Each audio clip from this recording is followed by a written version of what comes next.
जय श्री राधे कृष्ण। हमारे प्यारे भाइयों बहनों माताओं व बंधुओं, जीवन सूत्र चैनल पे आपका स्वागत है। आज आपके सामने लेकर आए हैं माता कर्मा बाई जयंती। नमस्कार मेरे प्रिय मित्रों, कर्मा बाई कौन थी? आज हम श्री कृष्ण की परम भक्त, जो श्री भगवान कृष्ण को अपने सामने बैठाकर खिचड़ी खिलाती थी और वर्तमान में राजस्थान के नागौर जिले की माता माँ कर्मा बाई के नाम से प्रसिद्ध है। आज कर्मा बाई जयंती एवं इनसे जुड़े हुए कुछ महत्वपूर्ण तथ्य के बारे में जानने वाले हैं। माता कर्मा बाई परिचय। माता कर्मा बाई का जन्म नागौर जिले के कालवा गांव में 20 जनवरी 1615 में हुआ था। मां कर्मा बाई के पिता का नाम जीवनराम डूडी और माता रत्नी देवी था। कर्मा बाई बचपन से ही चमत्कारी थी। कर्मा तैली समाज से थी। भक्त माता कर्मा बाई जयंती। मां कर्मा बाई जयंती प्रत्येक वर्ष 20 मार्च को मनाई जाती है। इस जयंती की शुरुआती साहू समाज के द्वारा की गई, जिन्हें तैली समाज के नाम से भी जाना जाता है। ये लोग कर्मा बाई की जयंती मनाने की तैयारियां ठीक 2 दिन पहले ही शुरू कर देते हैं।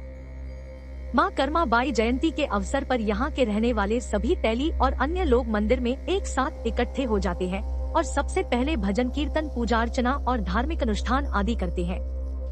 बाद में माता कर्मा पर भाषण, कथा, कविता, राई, दोहे आदि अन्य कार्यक्रम करते हैं। लगभग सुबह 10 बजे सभी लोग एक शुभारंभ यात्रा करते हैं। यात्रीगण महिलाएं अपने सिर पर कलश रखकर यात्रा प्रारंभ करती है। उसके बाद दोपहर के समय सांस्कृतिक कार्यक्रम एवं खेल प्रतियोगिताओं का आयोजन करते हैं। इसी प्रकार देश भर से तैली समाज के लोग कर्मा बाई के मंदिर आते हैं और बड़े ही खुशी कर्मा त्योहार है को मनाते हैं। कर्मा बाई जयंती कब और कहां मनाया जाता है? मां कर्मा बाई जयंती मार्च के महीने में राजस्थान के नागौर जिले के कालवा नामक स्थान पर मनाई जाती है। कर्मा बाई मंदिर भी यही मौजूद है, जो कालवा गांव के भक्त और ग्राम वासियों द्वारा बनाया गया है। माता कर्मा का एक मंदिर उत्तर प्रदेश के विजयपुरा में भी स्थिति है, जो भक्त शिरोमणि कर्मा बाई मंदिर गौरव के नाम से प्रसिद्ध है। कर्मा बाई जयंती की पूजा। माता कर्मा जयंती के दिन मां की पूजा अर्चना का सबसे सही स्थान अपना घर या कर्मा माता के मंदिर में करते हैं। पूजा में ताजे और खुशबूदार फूल, चावल, कुमकुम, हल्दी, दिया आदि का प्रयोग करें। पूजन करने के ठीक बाद मां के सिद्ध मंत्र का 108 बार जाप करें। इस पूजन से व्यक्ति की अनेक मनोकामनाएं पूर्ण होती है। कर्मा बाई के चमत्कार।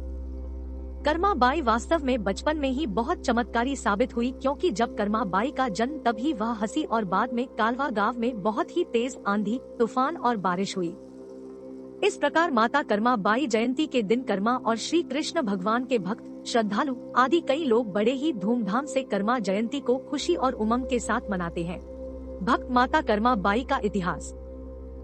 मित्रों, आज हम साहू और तेली समाज की सबसे बड़ी और प्रमुख आराध्य देवी के रूप में मानी जाने वाली भगवान श्री कृष्ण की परम भक्त मां कर्मा बाई के इतिहास के बारे में जानने वाले हैं। माता कर्मा बाई का इतिहास कई साल पुराना है। इन्होंने खुद स्वयं अपने हाथों से प्रभु भगवान श्री कृष्ण जी को खिचड़ी खिलाई थी। इस घटना को बाद में इनके उपासकों ने कर्मा बाई को खीचड़ो कहा है। श्री कृष्ण को खिचड़ी खिलाना और इनकी परम भक्त होना, यह सभी माता कर्मा बाई की ही महिमा थी, जो आगे हम जानने वाले हैं। कर्मा बाई का इतिहास। कर्मा बाई का जन्म कब और कहां हुआ था? माता कर्मा बाई साहू समाज की देवी थी। इनका जन्म सन 1017 ई को उत्तर प्रदेश राज्य के झांसी नगर नामक स्थान पर हुआ था, जो प्राचीन समय में झांसी की रानी कही जाने वाली रानी लक्ष्मीबाई का कुरुप क्षेत्र है। कर्मा बाई के पिता का नाम क्या था? इनके पिता का नाम रामशाह साहू था। झांसी नगर में साहू और राठौर दोनों प्रकार के लोग निवास करते थे। कर्मा के पिता राम साहू ने कर्मा बाई को साहू वंश सौंपा था और इनकी सबसे छोटी बेटी को राठौर वंश सौंपा था। इस कारण राठौर और साहू दोनों समाज को तेली समाज के वंशज कहा गया है। यही समाज कर्मा बाई के उपासक हुए हैं। भक्त माता कर्मा पहले किस नाम से प्रसिद्ध थी? माता कर्मा बाई पहले अपने सत्कर्मों के कारण कर्मा के नाम से प्रसिद्ध थी। तत्पश्चात बाद में इन्होंने भगवान श्री कृष्ण की भक्ति की, जिससे प्रसन्न होकर प्रभु ने स्वयं कर्मा को दर्शन दिया। उस दिन के बाद से समस्त तेली समाज द्वारा कर्मा को माता कर्मा बाई के नाम से प्रसिद्धि मिली थी और आज इन्हें माता कर्मा बाई के नाम से पूजा जाता है। माता कर्मा बाई का विवाह। माता कर्मा बाई तो अपना विवाह करना ही नहीं चाहती थी, परंतु उनके परिवार वालों और माता पिता उनका विवाह करने के लिए उत्सुक थे। इसलिए माता कर्मा बाई ने विवाह किया था। माता कर्मा बाई का विवाह पद्मा साहू के साथ हुआ था। ये मध्य प्रदेश के शिवपुरी के रहने वाले थे और ये तेल का भी व्यापार करते थे। इनका बहुत बड़ा तेल का व्यवसाय था। कर्मा की चचेरी बहन धर्मा बाई का विवाह राठौर परिवार में हुआ था। ये राजस्थान में नागौर के रहने वाले थे। पद्मा साहू कर्मा बाई के पति के पास धन संपत्ति की को कमी नहीं थी। पद्मा साहू ने अपने तेल व्यवसाय को बढ़ावा देने के लिए बहुत सी सड़कों और पुलों का निर्माण किया था। बीते वर्षों पहले इनके द्वारा बनाए गए निर्माणिक कार्यों में आज भी इनकी सड़कें और पुल शिवपुरी में प्रसिद्ध है। शिवपुरी के प्रसिद्ध पुल को माता कर्मा बाई के पुल के नाम से जाना जाता है। माता कर्मा बाई की प्रसिद्धि कैसे हुई थी? कर्मा बाई के पति धनी होने की वजह से दूसरों को जलन होती थी, इसलिए पद्मा साहू को फंसाने और उनके तेल व्यवसाय को ठप करने के लिए एक साजिश रची, जिसमें राजा नल के पुत्र ढोला ने आज्ञा दी कि राज्य के तेल के तालाब को 5 दिन में भरा जाए। पद्मा साहू दिए गए समय के पश्चात तालाब को तेल से भरने में असफल रहा। उसे सभी तेली समाज के समाने शर्मिंदा होना पड़ा। यह बात माता कर्मा बाई को पता चली तो उन्होंने अपने पति का कष्ट दूर करने के लिए भगवान श्री कृष्ण की भक्ति में अपनी अंतरात्मा एक कर दी और चारों ओर इनकी भक्ति की गुंज फैल उठी। तभी इनकी भक्ति और श्री कृष्ण जी की माया से पूरा तालाब तेल से भर गया था। यह बात तुरंत ही सभी तेली समाज में फैल गई और सभी को एक बड़े संकट से छुटकारा मिल गया। इस दिन से ही कर्मा बाई को माता कर्मा बाई के नाम से जाना जाता है। तेल के इस तालाब को धर्मा तलैया कहा जाता है और यह कर्मा बाई का धार्मिक संकट है। राजा ढोला के बुरे बर्ताव और व्यवहार के कारण कर्मा बाई ने अपने पति देव से कहा कि अब हम इस राज्य के राजा के कष्टों को सहन नहीं कर सकते, यह स्थान शीघ्र ही छोड़ देना चाहिए। लेकिन समस्त तेली समाज तो पहले ही इस राज्य को छोड़कर राजस्थान के नागौर जिले में बच गए थे। कर्मा बाई को खींचड़ो क्या है? कर्मा बाई श्री कृष्ण भगवान की माता के रूप में कैसे प्रसिद्ध हुई? पौराणिक कथाओं और गाथाओं के अनुसार कहा जाता है कि माता कर्मा बाई भगवान श्री कृष्ण जी को रोज मेवे और मिठाई खिलाती थी।